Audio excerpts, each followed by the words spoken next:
TGPSC group 1 mains మరో 50 రోజుల్లో ఉంది. ఈ నేపథ్యంలో super 30 test series with single page memory builders ఇస్తున్నాం. 750 మార్కులకు సంబంధించిన మెటీరియల్‌ని 100 పేజీల్లో సూక్ష్మంగా ఒక టాబ్యులేటెడ్ ఫామ్‌లో తయారు చేసి ఇస్తాం. 30 రోజుల్లో 30 టెస్టులు పెట్టడం జరుగుతుంది. ఇది 14th సెప్టెంబర్ నుంచి స్టార్ట్ అవుతుంది. ఇంట్రెస్ట్ ఉన్నటువంటి అభ్యర్థులు ఈ క్రిందున్న డిస్క్రిప్షన్‌లో లింక్ ఉంది. ఆ లింక్‌ని క్లిక్ చేసి రిజిస్టర్ చేసుకోవచ్చు. Good morning to all. మనము డైరెక్ట్ సబ్జెక్టులోకి వెళ్ళిపోదాము, ఎందుకంటే ఇప్పటికే 20 నిమిషాలు గడిచింది కాబట్టి. నా పేరు చూశారు కదా, డాక్టర్ దేవనపల్లి సత్యనారాయణ.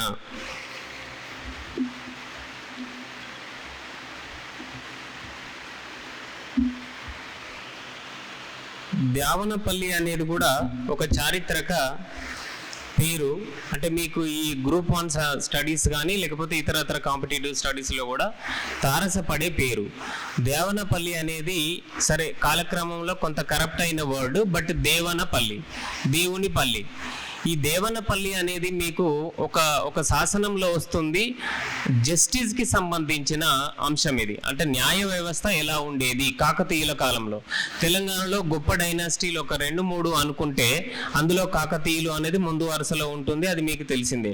కాకతీయుల శతాబ్దాలు కూడా మీకు తెలుసు. 12వ శతాబ్దం నుంచి early part of 14th century. ఈ సెంచరీలో అతి గొప్ప రాజు మళ్ళీ గణపతి దేవ చక్రవర్తి. ఈ గణపతి దేవ చక్రవర్తి కాలంలో ఒక వాటర్ బాడీ గురించి ఒక గొడవ వచ్చింది. ఆ గొడవ వచ్చింది ఎక్కడ అనంటే కరీంనగర్ జిల్లాలో దేవనపల్లి, కటికెనపల్లి అనే గ్రామాలకు సంబంధించి. అక్కడ ఒక చెరువు ఉంటే ఆ చెరువు వాటర్ ఎవరికి వెళ్ళాలి అనే విషయంలో 2-3 గ్రామాలకు గొడవ వచ్చింది. గొడవ వస్తే మహాజనులు అనే మనుషులు ఉండేవాళ్ళు. మహాజనులు అనేది టెక్నికల్ వర్డ్, అంటే బ్రాహ్మణులు అని అన్నట్టు అర్థం. మహాజనులు అంటే బ్రాహ్మణులు. ఇతర ప్రజలు కూడా ఉన్నారు. వీళ్ళు మాకు కావాలి నీళ్లు అని వీళ్ళు అన్నారు, మహాజనులేమో మాకు కావాలి అని వాళ్ళు కూడా అని అన్నారు. సో ఆ గొడవను ఎట్లా పరిష్కరించాలి అని అంటే ఎంత డెమోక్రటిక్ గా అప్పుడు సిస్టమ్ ఉండేది అనేది దీన్ని కరీంనగర్ ఇన్స్క్రిప్షన్ అని అంటారు. కరీంనగర్ లో ఇది దొరికింది. రాగి పత్రాలు అంటే కాపర్ ప్లేట్ ఇన్స్క్రిప్షన్స్ అని అంటాం. ఈ కాపర్ ప్లేట్ ఇన్స్క్రిప్షన్ లో ఈ గొడవ అంతా రాసి ఉన్నది. ఏమని అని అంటే గణపతి దేవ చక్రవర్తి ఏం చేశాడు, అక్కడ ప్రాడ్వివాకులు అని ఉంటారు, అంటే లోకల్ జడ్జెస్. ఈ జడ్జెస్ ని పంపించేసి విచారణ చేయండి అని అన్నారు. విచారణ చేసిన తర్వాత అది మళ్ళీ రాజుకొచ్చి, అంటే గణపతి దేవ చక్రవర్తి వరంగల్కి వచ్చి రిపోర్ట్ చేయాలి. రిపోర్ట్ చేసిన తర్వాత రాజు దగ్గర కూడా ఒక జస్టిస్ మినిస్టర్ ఉంటాడు. ఆయన కూడా పరిశీలించి మళ్ళీ అక్కడికి వెళ్ళి, అంటే మళ్ళీ సైట్ మీదకి వెళ్ళి ఇట్లా నిర్ణయం చేస్తే ఎలా ఉంటుంది, నిర్ణయాన్ని ఇంప్లిమెంట్ చేయడం. రాజు దగ్గర ఉన్న జస్టిస్ మినిస్టర్ కూడా వాళ్ళ నిర్ణయాలను అమలు చేస్తే ఎట్లా ఉంటుంది, అది కూడా ధర్మశాస్త్ర అనుసారంగా అనేది అక్కడ ఇంప్లిమెంట్ చేయడం జరిగింది. అంటే జస్టిస్ ని, ఒక జడ్జిమెంట్ ని ఇంప్లిమెంట్ చేయడం అనేది 2-3 దశల వారీగా జరుగుతుంది, డెమోక్రటిక్ గా జరుగుతుంది అనే వ్యవస్థ మనకి అప్పుడే ఉంది, కాకతీయుల కాలంలోనే ఉంది. ఇక్కడ తెలుసుకోవాల్సింది ఏంటి అని అంటే రాజు సర్వస్వతంత్రుడు కాదు. అంటే రాజు నా ఇష్టం వచ్చిన నిర్ణయం చేస్తా, నా మాటే శాసనం అని చెప్పడానికి వీల్లేదు. అక్కడ ప్రజలకి సంక్షేమం జరిగే విధంగా చూసుకొని, ధర్మశాస్త్రం ప్రకారం చూసుకొని, వాళ్ళని విచారించి, ఫీల్డ్ లెవెల్లో విచారించి, మళ్ళీ రాజ్య స్థాయిలో అంటే మనం కోర్టు అంటాం. కోర్టు అంటే ఈరోజు న్యాయస్థానము, బట్ మనకి హిస్టరీలో కోర్టు అంటేనేమో రాజ ఆస్థానము అని. సో రాయల్ కోర్టులో కూడా నిర్ణయం తీసుకున్న తర్వాత అప్పుడు శాసనం వేయించాడు. ఆ శాసనం అనేది మనకు చాలా ముఖ్యమైనది, 13వ శతాబ్దం శాసనం. అంటే న్యాయ వ్యవస్థకు సంబంధించి మీకు ఏదైనా క్వశ్చన్ వస్తే ఈ ఎగ్జాంపుల్ని కోట్ చేయొచ్చు. సరే, మా ఇంటి వాళ్ళు దేవనపల్లి, అంటే ఇది ఎక్కడైతే జరిగింది దేవనపల్లి కరీంనగర్ జిల్లాలో అనుకుంటున్నామో అక్కడ నుంచి మైగ్రేట్ అయిన ఫ్యామిలీ. సరే, ఇది ఒక జడ్జిమెంట్కి సంబంధించిన అంశం. సరే, ఈరోజు మనం మాట్లాడుకోవాల్సింది తెలంగాణ చరిత్ర, సంస్కృతి అనే 2 అంశాలు. సో తెలంగాణ చరిత్ర సంస్కృతి అనే రెండు అంశాలకు సంబంధించిన టెక్నికల్ డెఫినేషన్స్ కూడా ఉంటుంది. అంటే ప్రతిదీ కూడా ఒక టెక్నికల్ సబ్జెక్ట్, అంటే జియోగ్రఫీ కావచ్చు, లేకపోతే ఎకానమీ కావచ్చు, సైన్స్ అండ్ టెక్నాలజీ కావచ్చు, ఏదైనా కూడా ఒక టెక్నికల్ సబ్జెక్ట్. హిస్టరీ కూడా ఒక టెక్నికల్ సబ్జెక్టు. మరి హిస్టరీ అంటే ఏంటి? హిస్టరీ అనే వర్డ్ కూడా ఒక టెక్నికల్ మాట. హిస్టరీ అని అంటే రెండు మీనింగ్స్ ఉంటాయి, అంటే డిరైవేటివ్స్ మనం ఎట్లా అర్థం చేసుకోవాలనేది. ఒకటేమో స్క్రిప్ట్ కనిపెట్టిన తర్వాత హిస్టారికల్ ఎవిడెన్స్ అని అంటాం, అంటే స్క్రిప్చరల్ ఎవిడెన్స్ ఉండాలి, ఇది ఇలా జరిగింది అని చెప్పడానికి సంబంధించిన రాతపూర్వక ఆధారాలు ఉంటే అప్పటి నుంచి మాత్రమే చరిత్ర అని అంటారు. చరిత్ర అంటే ఏంటిది? స్క్రిప్చరల్ ఎవిడెన్సెస్ ఉండాలి, లిపిబద్ధంగా అక్షరాలలో ఉండాలి. అంటే శాసనాలు కావచ్చు, గ్రంథాలు కావచ్చు, ఇతరత్ర ఆ రిలేటెడ్ టాబ్లెట్స్ అంటాము, సీల్స్ అంటాము, ముద్రికలు అంటాము, ఇట్లా అంటాం. ఇట్లా రిటర్న్ ఎవిడెన్స్ ఉంటేనే అది హిస్టరీ అవుతుంది. ఆ విధంగా మన దేశానికి రిటర్న్ ఎవిడెన్సెస్ ఎప్పటి నుంచి ఉన్నాయి? ఇండస్ వ్యాలీ సివిలైజేషన్ నుంచి ఉన్నాయి. కానీ ఇండస్ స్క్రిప్ట్ని ఇంకా చదవలేదు అని అనుకుంటున్నాం కాబట్టి అది ఉన్నా లేనట్టే లెక్క. సో ఉన్నా లేనట్టే లెక్క అనే దాన్ని ప్రోటో హిస్టరీ అని అంటాం. ప్రోటో హిస్టరీ, ప్రోటో అంటే లాగా అని అర్థం. అంటే ఆధారాలు ఉన్నట్లే కనిపిస్తాయి కానీ మరి ఆ ఆధారం నుంచి మనకేం చరిత్ర డిరైవ్ చేయలేకపోతున్నాం కాబట్టి మనము అది లాగా అంటాం, ప్రోటో హిస్టరీ అని అంటాం. సో మరి ప్రోటో హిస్టరీ కంటే ముందు కూడా మానవ మనుగడ కొనసాగింది కదా, దాన్ని ప్రీ హిస్టరీ అని అంటాం. ప్రీ హిస్టరీ, చరిత్ర పూర్వయుగం అని అంటాం. సో ఈ మూడు పదాలు మనకున్నాయి. సో చరిత్ర ఎప్పటి నుంచి ఉన్నట్టు మనకు భారతదేశంలో అంటే అశోకుడి శాసనాలే మనకు మొట్టమొదటి అర్థమవుతున్న శాసనాలు, స్క్రిప్ట్. సో కాబట్టి అశోకుడు ఎప్పటి వారు మీకు తెలుసు, 273 BC నుంచి, లేదంటే 269 BC, 4 సంవత్సరాలు పట్టింది ఆయన సింహాసనం అధిష్ఠించడానికి. కాబట్టి 269 BC నుంచి అనుకుందాం. అప్పటి నుంచి ఆయన శాసనాలు వేయించాడు భారతదేశం అంతటా కూడా. కాబట్టి 269 BC నుంచి మనకి హిస్టారికల్ ఫేజ్ అనేది స్టార్ట్ అవుతుంది. మరి తెలంగాణలో ఎప్పుడు స్టార్ట్ అవుతుంది అని అంటే ఇక్కడ కూడా మౌర్య అంటే అశోక మౌర్యుని కంటే ఇంకొంచెం ముందు నుంచి కూడా స్టార్ట్ అవుతుంది. భారతదేశంలో మొట్టమొదటి స్క్రిప్ట్, అర్థమవుతున్న స్క్రిప్ట్ ఎవిడెన్సెస్ తెలంగాణలోనే దొరికినవి. అవి కోటిలింగాలలో. కోటిలింగాలు అనేది మీకు తెలుసు, శాతవాహనుల మొట్టమొదటి రాజధాని. కానీ వీరు రాజధానిగా చేసుకోకంటే ముందు నుంచి కూడా అక్కడ కోట ఉంది. ఒక 120 ఎకరాల కోట ఉంది అక్కడ, చాలా పెద్ద కోట, గోదావరి ఒడ్డున ఉంటుంది. సో అక్కడ దొరికిన స్క్రిప్ట్ ఎవిడెన్స్ ఏంటిది అని అంటే అక్కడ కొన్ని కాయిన్స్ దొరికాయి. ఆ కాయిన్స్ మీద ఆ కాయిన్స్ రిలీజ్ చేసిన రాజు పేరు కూడా ఉంది. ఆ రాజు ఏంటిది? మొట్టమొదటి రాజు పేరు గోబద. గోబద అనే ఈ అక్షరాలు ఉన్నది 4th century BC అని కొందరు, 3rd century BC అని కొందరు అని అన్నారు. సో 3rd century BC అంటే అశోకుడి కాలానికి సమన్వయం అవుతుంది. అశోకుడి కాలం నుంచి చరిత్ర స్టార్ట్ అవుతుంది భారతదేశంలో అనుకుంటే తెలంగాణలో కూడా అప్పటి నుంచే స్టార్ట్ అవుతుందని అర్థము. కానీ దేమె రాజారెడ్డి అని ఒక న్యూమిస్మాటిస్ట్ ఉన్నాడు.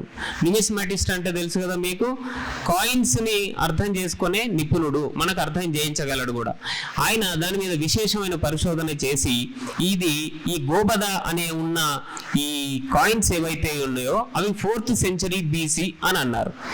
సో కాబట్టి భారతదేశ చరిత్ర కూడా తెలంగాణతోటే ప్రారంభం అవుతుంది అని చెప్పాలి. కానీ ఆ పేరు తప్ప ఇంకంతకు మించి ఎక్కువ వివరాలు ఏమీ తెలియలేదు కాబట్టి మనం కన్స్ట్రక్టివ్ హిస్టరీని ఫ్రేమ్ చేయలేము. సరే, మౌర్య, చంద్రగుప్తుడు వీళ్ళంతా ఉన్నారు, వాళ్ళ నుంచి కూడా మనకి ఇన్స్క్రిప్షన్స్ లేవు. మౌర్య, అశోకుడు నుంచే ఉన్నాయి. సో అప్పటి నుంచే అనుకుందాం 3rd century BC నుంచి చరిత్ర ప్రారంభం అవుతుంది అనేది లెక్క. సో ఇప్పుడు ఆ నేపథ్యంలో మనం తెలంగాణ చరిత్ర చెప్పుకోవాలి అంటే 3rd century BC నుంచి చెప్పుకోవాలి కదా. తర్వాత సంస్కృతి కూడా చెప్పుకోవాలి. సో మనం ఒక 15-20 నిమిషాల్లో చరిత్ర చెప్పుకుంటాము, ఒక 15-20 నిమిషాల్లో సంస్కృతి కూడా. బర్డ్స్ ఐ వ్యూ అట్లా చెప్పుకుందాం. సో ఈ చరిత్రలో మరి మొట్టమొదటి ఫేజ్ ఎప్పటి నుంచి ప్రారంభమైంది, గోబదుడు అని అనుకున్నాము. ఆ తర్వాత ఇంకొక 3-4 కాయిన్స్ కూడా దొరికినాయి, డిఫరెంట్ రాజులై. అవి ఏంటిది అని అంటే సిరి నారాయణ. ఈ నారాయణ అనేది నారాయణ అయింది. ఇప్పుడు సిరి అనేది శ్రీ. సిరి అనేది ఇప్పుడు ద్రావిడ భాషా పదం. అంటే తర్వాత ద్రావిడ భాషల నుంచి ఏ పదాలు వచ్చినాయి మీకు తెలుసు కదా, కన్నడ, తెలుగు, మలయాళము, తమిళం, ఈ భాషలు వచ్చినాయి. సో సిరి అనేది శ్రీకి మూల రూపం, మొట్టమొదటి రూపం, ద్రావిడ భాషలో కనిపించే పదం అది. సో సిరి నారాయణ అనేది రెండోది, సిరి వాయ అనేది మూడోది, సిరి కంవాయ అనేది నాలుగోది. ఇట్లాంటి 4 రాజుల పేర్లు ఉన్నాయి. ఇక లాస్ట్ది సమగోప అనేది ఉంది. సమగోప అనే కాయిన్ మీద, సమగోప అని రాసి ఉన్న కాయిన్ మీద రీస్ట్రక్ట్ చేశారు, మళ్ళీ ముద్రించారు. ఏమని? శాతవాహన అని ముద్రించారు కాయిన్. ఆ వర్డ్ శాతవాహన అనే వర్డ్ ముద్రించారు. మనము తెలుగులో కానీ సంస్కృతంలో కానీ శంకరుడి షా రాస్తున్నాము, అది తప్పు.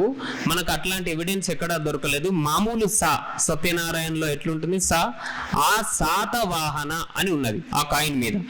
సమగోప అనే కాయిన్ ని మళ్ళొక రాజు శాతవాహనుడు అనేవాడు వచ్చి ముద్రించాడు. అంటే దాని అర్థం ఏంది? అంతకు ముందున్న రాజును వీడు ఓడించాడు అని అర్థం కదా. లేదు, బంధుత్వం స్వీకరించాడు అంటే ఆయన బిడ్డను పెళ్లి చేసుకోవటము ఏదో జరిగింది. ఎయిదర్ వివాహ సంబంధము లేదంటే ఓడించడం అనేది జరిగింది.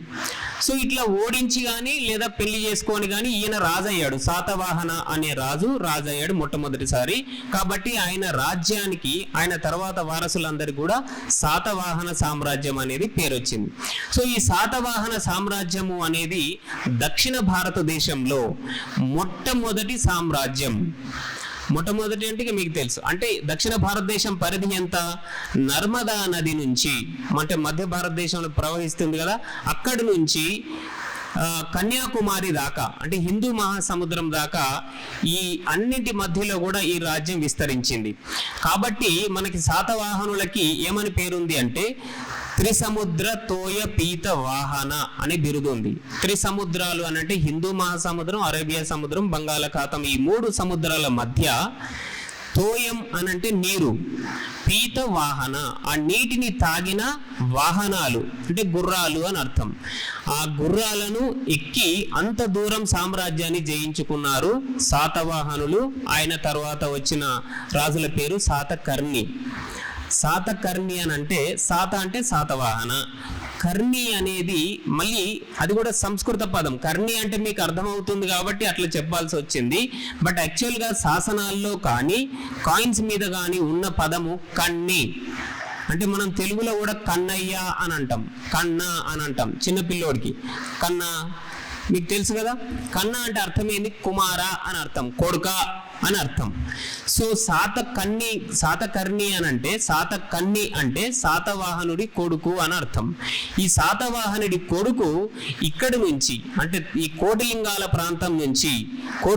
ప్రాంతం నుంచి పశ్చిమానికి, అంటే మహారాష్ట్ర వైపు ఓడించాడు, ఇంకా రాజ్యాన్ని గెలుచుకున్నాడు.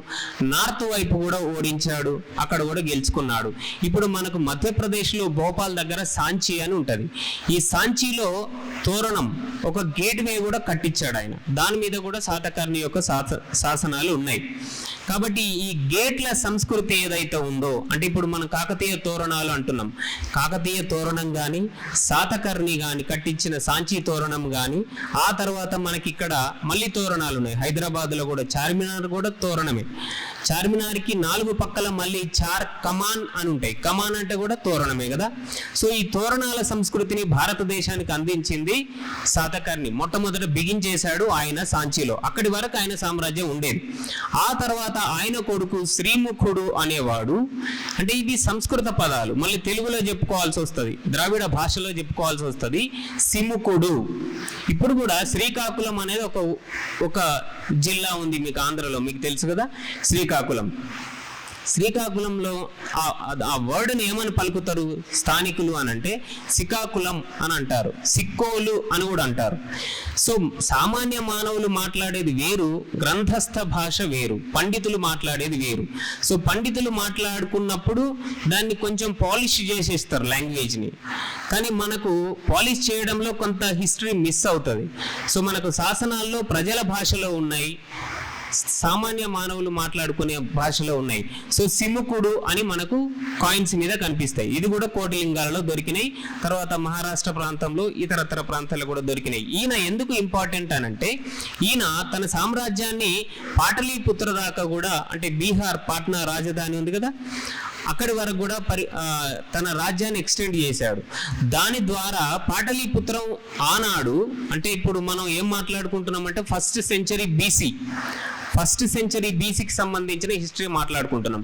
సో ఫస్ట్ సెంచరీ బీసీలో భారతదేశానికి రాజధాని పాటలీపుత్రం ఉండేది, పాట్నా. ఈరోజు ఈ పాటలీపుత్రాన్ని కూడా జయించి ఈయన ఎవరు సిముకుడు జయించి భారతదేశం అంతటికి కూడా ఈయన రాజు అయ్యాడు. కాబట్టి పురాణాల్లో శాతవాహన సామ్రాజ్యాన్ని స్థాపించి పరిపాలించిన వాడు శ్రీముఖుడు అని ఉంటుంది పురాణాల్లో, బట్ శాసనాల్లో కూడా ఉంటుంది. సో ఆయన భారతదేశ రాజు కూడా అయ్యాడు. సో అట్లా భారతదేశాన్ని అంతటిని కూడా కొంతకాలం పరిపాలించిన వాళ్ళు శాతవాహనులు. సరే, ఆ తర్వాత పొలిటికల్ హిస్టరీ ఎట్లయింది అనేది మీకు తెలుసు. కానీ మనం ఇక్కడ ప్రిలిమ్స్ కాదు మాట్లాడుతున్నది, మెయిన్స్ గురించి అనుకుంటాం, మీరు ప్రిపేర్ అవుతుంది కాబట్టి మెయిన్స్లో ఏం మాట్లాడుకుంటాము అని అంటే ఓవరాల్ కాన్సెప్ట్ మీకు ఉందా లేదా.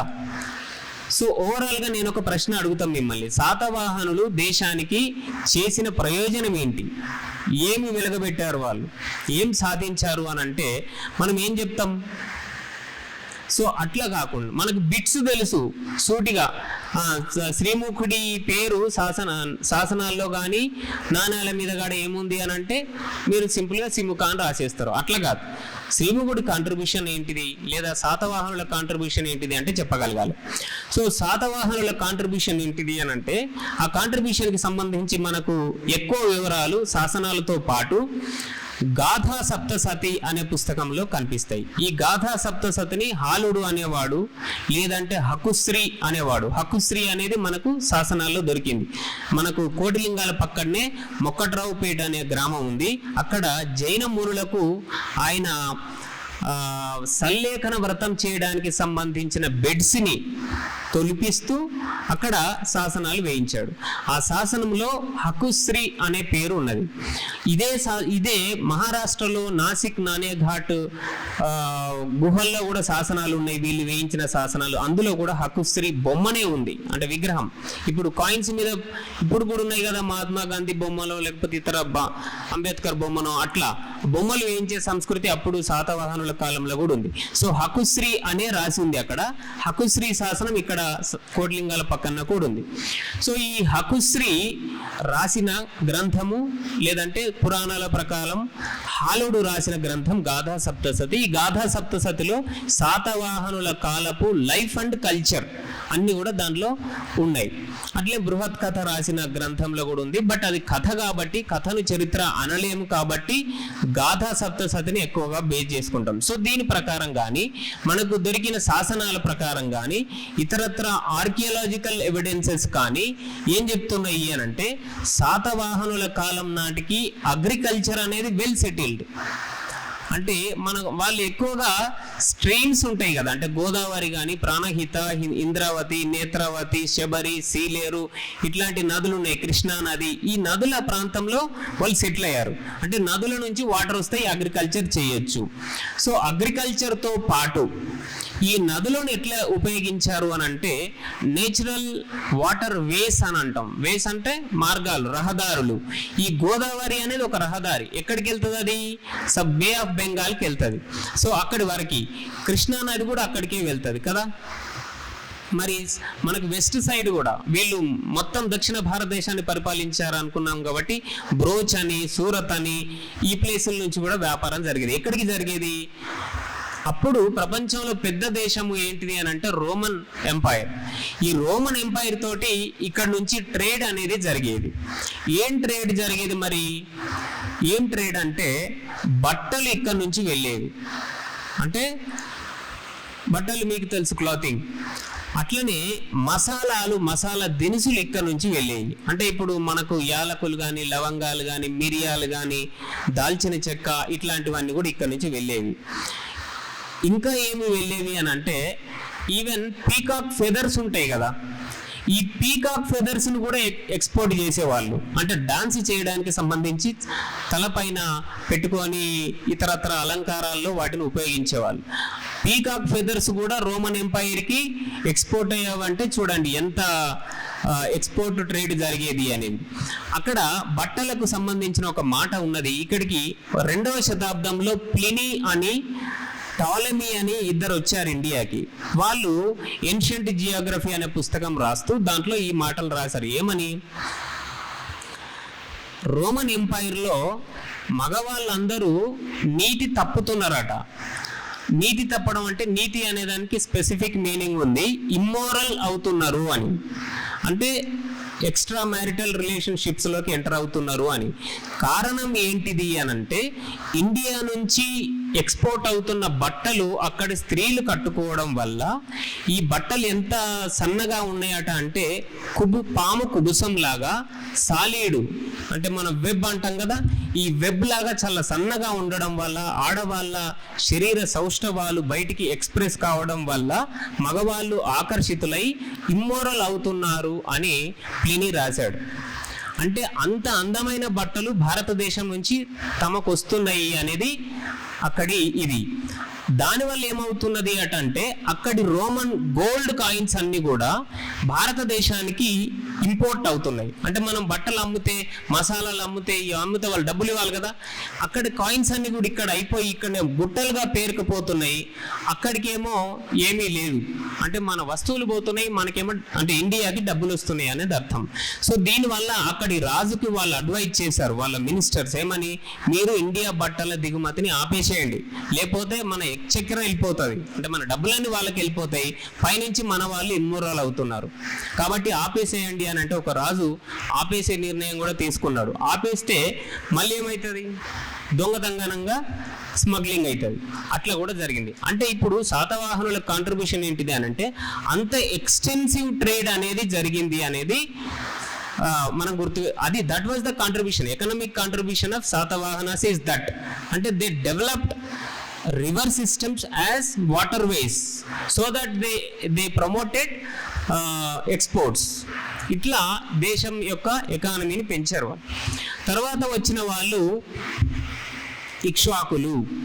ఇక్ష్వాకుల కాలానికి సంబంధించిన 2 ఇంపార్టెంట్ సిటీస్ కనిపిస్తాయి మనకు.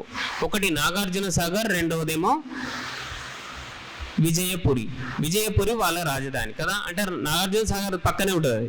ఇప్పుడు దక్షిణ విజయపురి అని అంటారు, ఉత్తర విజయపురి అని అంటారు. సో ఇక్కడ అంతకంటే ముందు ఒకటి ధరణి కోట అనేది కట్టించారు. అది కూడా ఈ శాతవాహనులే కట్టించారు. గౌతమి పుత్ర శాతకర్ణి అక్కడ కట్టించాడు. దాని పేరేంటిది? ధరణి కోట యొక్క పేరు ధనకడ. మనకు శాసనాల్లో కనిపిస్తుంది ధనకడ. ఈ 2 కూడా తెలుగు పదాలు, అంటే ద్రావిడ పదాలు అనుకోండి. పోనీ ధనము అంటే మీకు తెలుసు, కడ అంటే ఏంటిది? నా కాడు ఉంది అని అంటాం. అర్థమైందా మీకు? మీరు స్పందించాలి. మీకు అర్థం కాకపోతే మళ్ళీ నేను రిపీటెడ్గా చెప్పాల్సి వస్తుంది. కడ అంటే తెలుసా మీకు? ఎక్కడ అని అంటాం, అక్కడ అంటాం, ఇక్కడ అంటాం, నా కడ అని అంటాం కదా.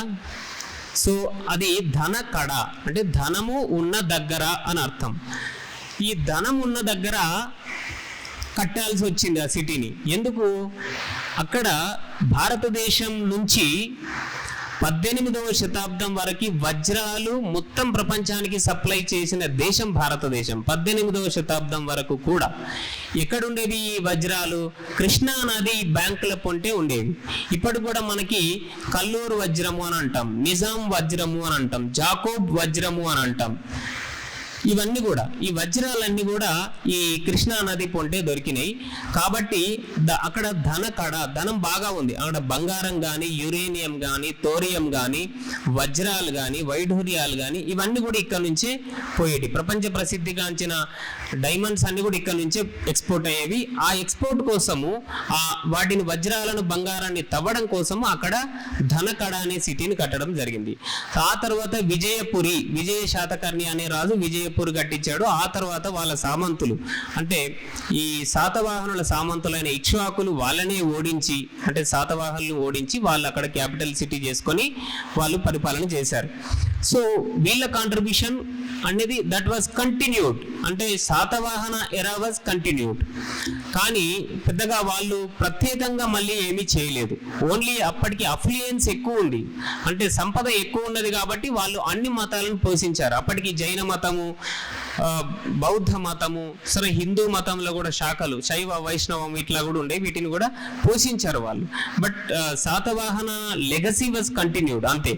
ఇక థర్డ్ వచ్చింది వాళ్ళ సామంతులు, ఇక్ష్వాకుల సామంతులు విష్ణుకుండులు అనే వాళ్ళు ఉండేవాళ్ళు. ఈ విష్ణుకుండుల రాజధాని అమరావతి. అమరావతి అనగానే మీరు ఇప్పుడు ఉన్న అమరావతి అనుకోవద్దు.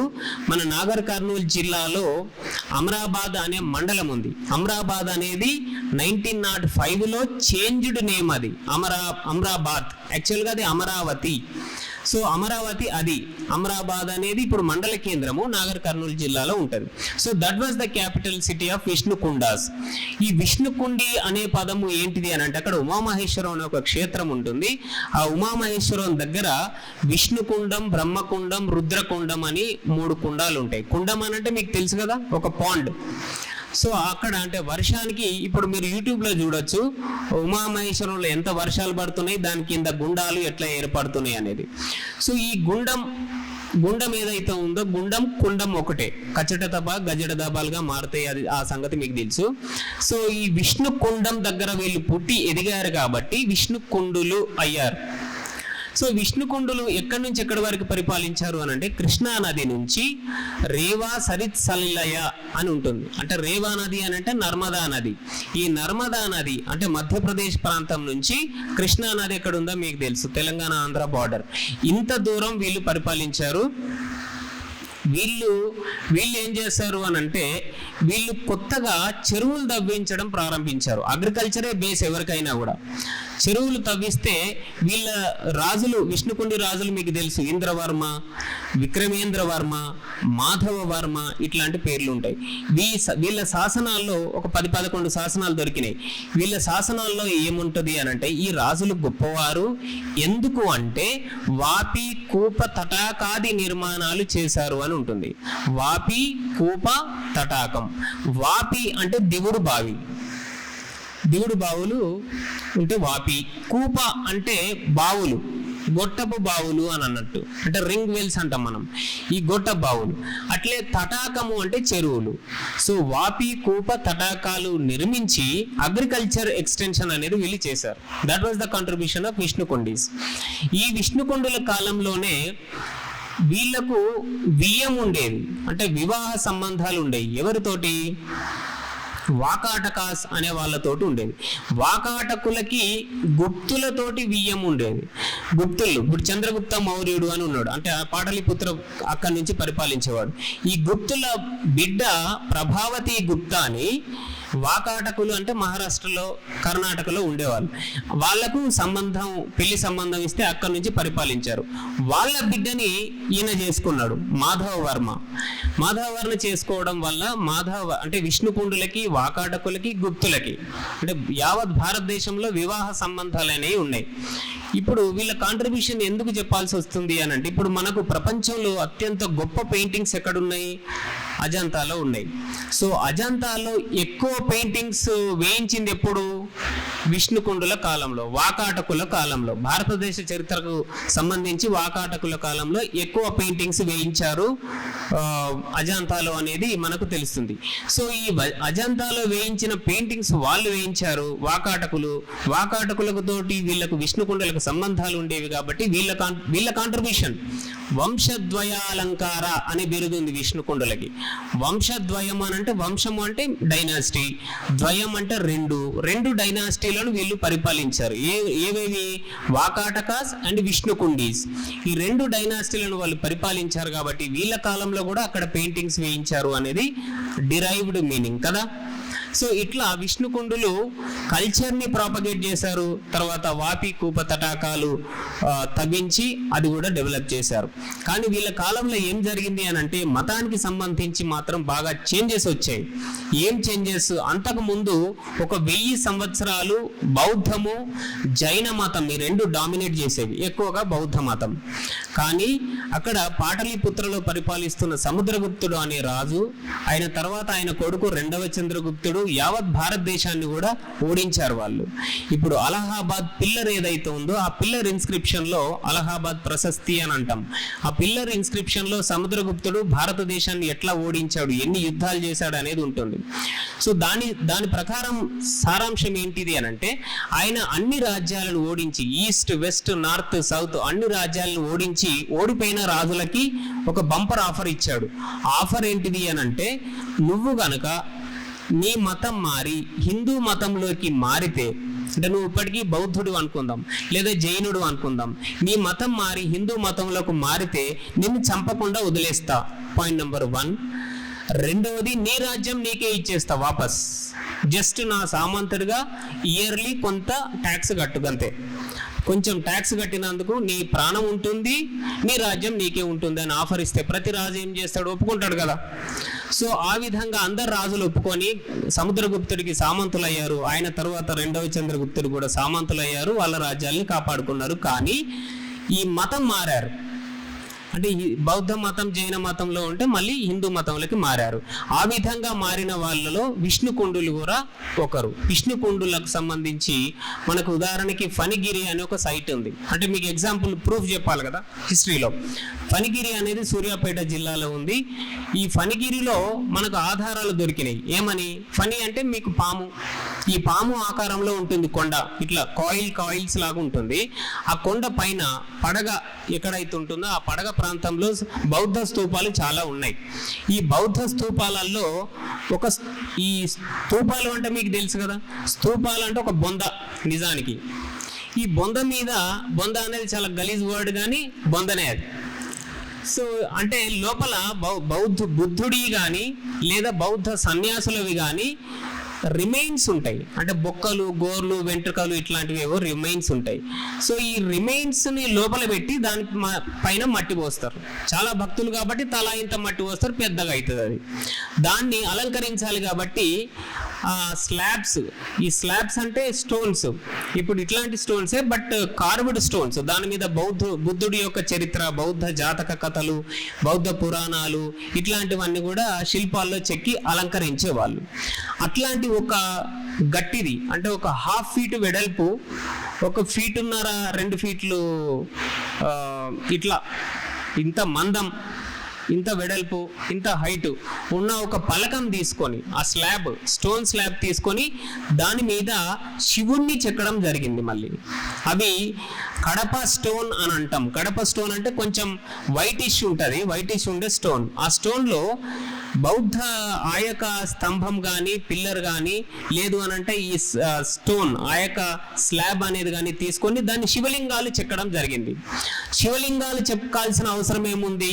దట్టు ఒక బౌద్ధ పలకం తీసుకొని అని అంటే బౌద్ధం నుంచి హిందూయిజంలోకి మారారు, అంటే సోకాళ్ళు శైవిజంలోకి, శైవ మతంలోకి మారారు.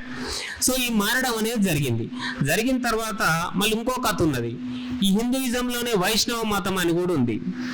మరి ఈ వైష్ణవ మతం ఉన్న తర్వాత, శైవ మతం ఉన్న తర్వాత అంతకుముందు ఎట్లయితే బౌద్ధులకి జైనులకు గొడవలు ఉన్నాయో ఇప్పుడు మళ్ళీ శైవులకు వైష్ణవులకు కూడా గొడవలు రావడం అనేది ప్రారంభమైంది.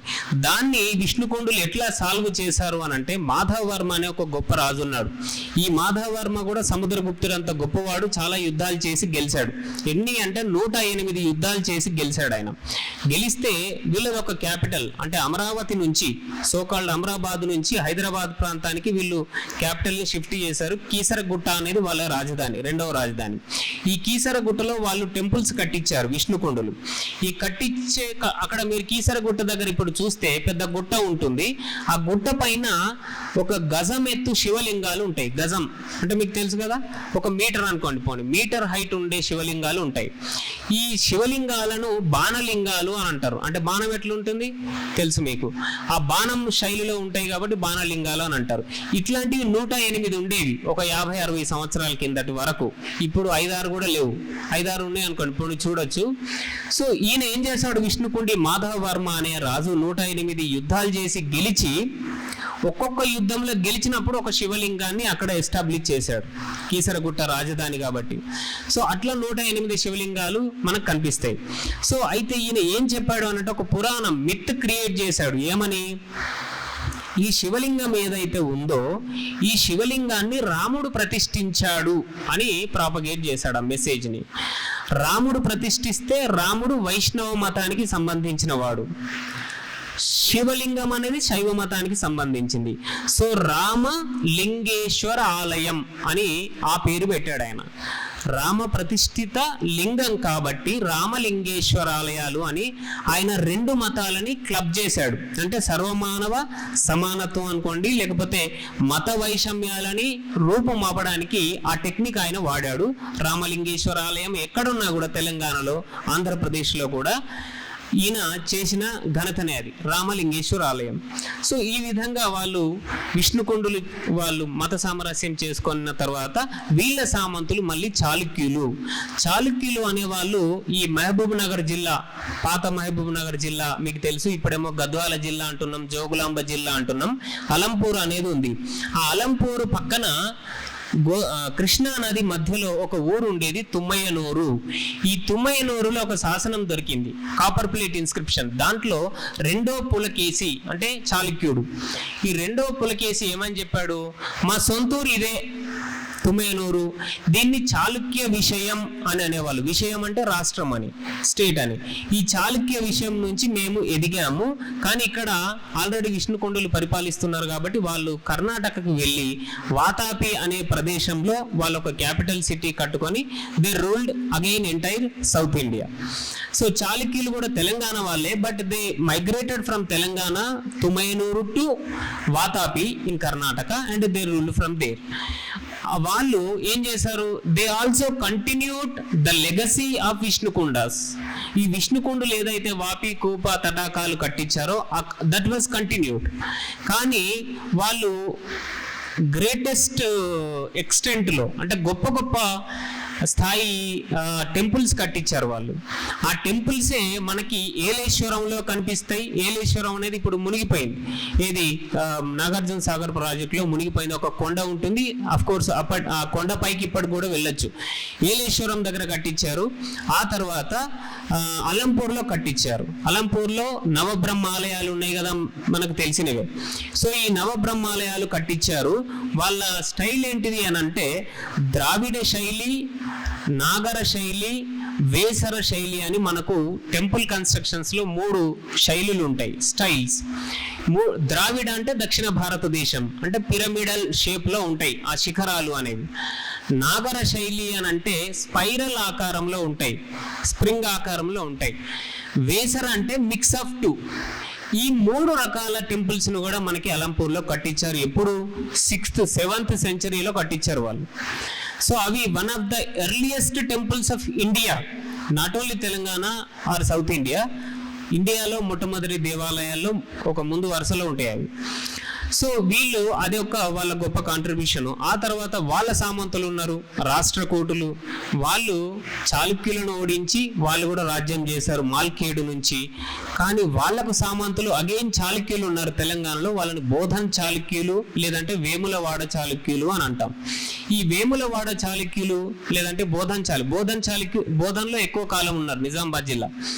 బోధన్ చాళుక్యులు వీళ్ళ కాంట్రిబ్యూషన్ ఏంటిది అని అంటే భాష సాహిత్యాలు, తెలుగు భాష సాహిత్యాలు, భాష వేరు సాహిత్యం వేరు కదా, భాషా సాహిత్యాలు రెండింటికి కూడా ఒక స్థిర రూపం ఇచ్చింది వీళ్ళు. ఎవరు, వేములవాడ చాళుక్యులు అనండి లేదంటే బోధన్ చాళుక్యులు అనండి.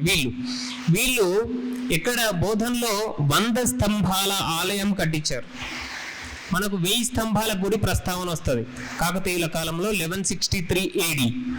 కానీ అంతకంటే ఒక 200 సంవత్సరాల ముందు 100 స్తంభాల మంటపం వాళ్ళు కట్టించారు బోధన్లో. దాన్ని ఇంద్రనారాయణ దేవాలయం అని అంటారు. ఆ తర్వాత దాన్ని మహమ్మద్ బిన్ తుగ్లక్ ఒకసారి మార్చాడు, ఔరంగజేబు ఇంకొకసారి మార్చాడు, మసీదుగా మార్చారు కాబట్టి దేవల్ మసీద్ అని అంటారు దాన్ని, దేవుళ్ళ మసీదు అని. అంతకుముందు దేవుళ్ళు ఉండరు, ఇప్పుడు మసీద్ అయింది. సో అది కానీ ఇంపార్టెన్స్ ఏంటిది అంటే 100 స్తంభాలు, అంటే స్తంభాలు ఎక్కువ పెంచితే గొప్ప మంటపం, గొప్ప దేవాలయం అవుతుంది అని అనుకున్నారు. ఆ తర్వాత 1000 స్తంభాలతోటి మనకి రుద్రదేవుడు అనే కాకతీయ రాజు హనుమకొండలో కట్టించాడు. అంటే దాని వారసత్వం అట్లా కంటిన్యూ అయింది అని చెప్పడం. అట్లనే కంచిలో కూడా ఉంది. ఇవన్నీ కూడా ఇక్కడ బోధన నుంచే కాపీ.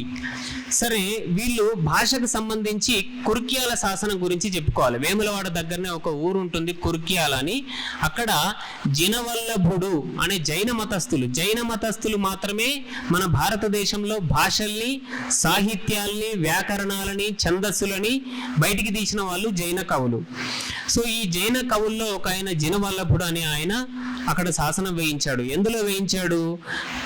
తెలుగులో వేయించాడు, కన్నడంలో వేయించాడు, సంస్కృతంలో వేయించాడు, 3 భాషల్లో. సో 3 భాషలు కూడా తెలంగాణ ప్రాంతంలో అప్పుడు వర్ధిల్లుతూ ఉండేవి.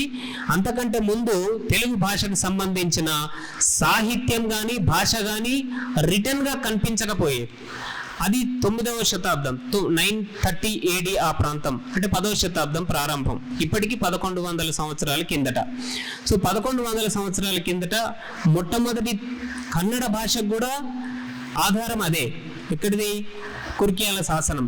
తెలుగు భాషకు ఆధారం కూడా అదే. సంస్కృతానికి కూడా ఎట్లా హేతువు అని అంటే కంద పద్యము అనేది ఒక పద్యం ఉంటుంది మనకి. ఇప్పుడు సుమతి పద్యాలు తెలుసు కదా మీకు, వినరా సుమతి అనుకుంటా పాడతాం. ఈ సుమతి పద్యాలు కంద అనే మీటర్లో ఉంటాయి.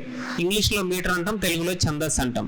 సో ఈ కంద పద్యంలోనే సంస్కృతంలో కూడా రాయడం జరిగింది. అంతకుముందు భారతదేశంలో సంస్కృతంలో కూడా శ్లోకాలు ఉండేవి కానీ కంద పద్యాలు ఉండేవి కావు. సో ఈ కంద పద్యాలు అనేవి సంస్కృతంలోకి ఇక్కడి నుంచే వెళ్ళినాయి, కుర్కియాల నుంచే. So that was the contribution of Telangana to Sanskrit literature also. అట్లనే కన్నడ మొట్టమొదటి కవి కూడా ఈ ప్రాంతం నుంచే వెళ్ళాడు. ఆయన పంప కవి. పంప అనే ఆయన జిన రామాయణము, జిన భారతము అని, అంటే జైనిస్ట్ కోణంలో రాశారు భారతం కానీ రామాయణం కానీ. కానీ మళ్ళీ అందులో కూడా హీరోని ఇక్కడి రాజు అరికేసరి, 2వ అరికేసరి అనే ఆయన ఆ రాజు పరంగా రాయడం జరిగింది. సో దట్ మనకి హిస్టరీ కూడా కొంత తెలుస్తుంది. భారతం స్పురియస్ అనుకుందాం ఫర్ టైం బీయింగ్, బట్ హిస్టారికల్గా ఆ విధంగా ప్రజెంట్ చేశాడు ఆయన. సో ఇది that was the contribution of, అంటే language and literature was the contribution of these people. ఎవరిది? చాళుక్యులే, అంటే వేములవాడ చాళుక్యులు. ఆ తర్వాత చాళుక్యులను కూలదోసి వాళ్ళ సామంతులైన కాకతీయులు రాజులయ్యారు. ఈ కాకతీయులు ఏం చేశారో మీకు తెలుసు. కాకతీయుల గొప్ప కాంట్రిబ్యూషన్ ఏంటిదంటే అగైన్ అగ్రికల్చర్ ఎక్స్టెన్షన్. ఇప్పుడు ఉదాహరణకి మనకి నల్లమల ఫారెస్ట్ ఉంది. ఈ నల్లమల ఫారెస్ట్ లో కూడా ట్రైబల్స్ ఎక్కువగా ఉన్నారు, వాళ్ళు బతకలేకపోతున్నారు అనేది ఫారెస్ట్ క్లియరెన్స్ ఎట్లా చేయాలి అంటే అడవులను నరికి రిక్లెయిమింగ్ ల్యాండ్, అంటే భూమిని తీసుకోవాలి. అంతకుముందు చెట్లు ఉంటాయి, అడవి ఉంటే దాన్ని we cannot till it, ploughing చేయలేం. సో అడవిని క్లియర్ చేసేసి ల్యాండ్ జనరేట్ చేసేసి చెరువులను తవ్వించి, సో దట్ అగ్రికల్చర్ ఎక్స్టెన్షన్ అనేది నల్లమల ఫారెస్ట్ లో కానీ ఇటు భద్రాచలం ఫారెస్ట్ లో కానీ చేసింది ఆయన. ఈవెన్ బస్తర్ ప్రాంతం కూడా, బస్తర్ అనేది ఇప్పుడు ఛత్తీస్గఢ్ లో ఉంది కదా, ఆ ప్రాంతం వరకు కూడా వీళ్ళు అగ్రికల్చర్ ఎక్స్టెన్షన్ అనేది చేశారు. మరి ల్యాండ్ని రిక్లెయిమ్ చేసిన తర్వాత మరి ఇరిగేషన్ కావాలి కాబట్టి వీళ్ళు పెద్ద పెద్ద చెరువులను కట్టించారు. ఆ పెద్ద పెద్ద చెరువులు అని అంటే చెరువులు దే లుక్ లైక్ సముద్రం అంత పెద్దగా ఉంటుంది కాబట్టి వాళ్ళు పేర్లు కూడా అట్లనే ఆ పేర్లు పెట్టారు. కేసరి సముద్రం, రామసముద్రం, లక్నవరం. ఈ లక్నవరం పెద్ద పెద్ద ఈ ప్రాజెక్టులు అవి. ఇప్పుడు రామప్ప దగ్గర ఉన్నది పెద్ద ప్రాజెక్ట్ అది. ఇప్పుడు కూడా పారుతున్నాయి ఈ చెరువులు. అంటే ఒక 800 సంవత్సరాల తర్వాత కూడా అవి పారుతూనే ఉన్నాయి. సో ఇట్లాంటి సముద్రం అంతా పెద్ద పెద్ద చెరువులు కట్టించారు. తర్వాత ఒక చెరువు కట్టిస్తే సరిపోదు అని వీళ్ళు కొత్తగా ఏం చేశారు అని అంటే, చెరువు నుంచి ఓవర్ఫ్లో అయ్యి బయటకు వస్తే ఆ నీళ్లు ఆపడానికి మళ్ళీ చెరువు. కాబట్టి ఇది గొలుసు కట్టు చెరువులు అని అంటారు. Linkages of tanks that was done by Kakatiyas. So ఆ విధంగా గొలుసు కట్టు చెరువులను కట్టించారు.